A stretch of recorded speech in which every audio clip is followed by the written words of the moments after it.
tuluyan ang magpapaalam pansamantala sa darating na Sabado. Sa darating na Sabado, magsisimula na ang 12 days na suspension ng It's Showtime.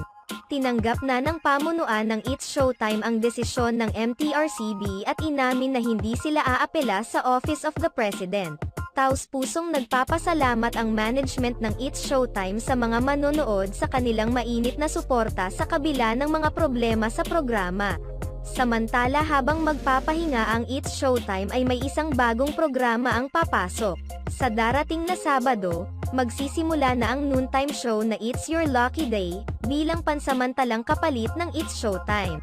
Hosted by Luis Manzano, Robbie Domingo and Melay Cantiveros.